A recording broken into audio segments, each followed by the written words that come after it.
quando você vai por curiosidade. Esta jovem, que não quer se identificar, tem 20 anos. Frequentou os pancadões dos 15 aos 18 anos. Então você acaba indo. A primeira vez que eu fui, tudo te choca. As meninas seminuas descendo até o chão, você fala, nossa, poxa vida, né? Droga, criança com cigarro, com bebida. Muita bebida, muita bebida, muita bebida e muita droga também. Mano, se liga só no que eu vou te dizer. É mais fácil criticar do que tentar entender. Por isso eles discriminam o nosso movimento. Dizem que o funk não é música em si, coisa de momento.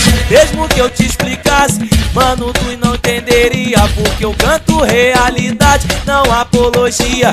Mas é que o funk do meu Rio abalou geral, mesmo causando polêmica na TV e no jornal. Quem pode fazer por nós, nos engana, depois some. Enquanto o pobre na favela morrendo de fome.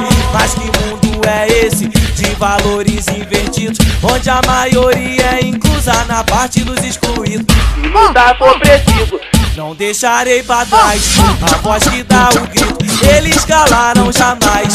Humildade é preciso, saber como se faz. Sem essa de conflito, juntos conquistaremos a paz.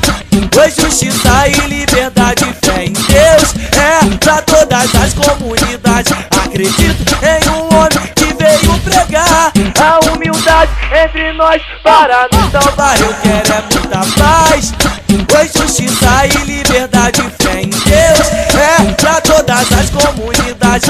Acredito em um homem que veio pregar a igualdade nesse mundo para nos salvar. É muita fé em Deus. Vai, se liga só no que eu vou te dizer. É mais fácil criticar do que tentar entender.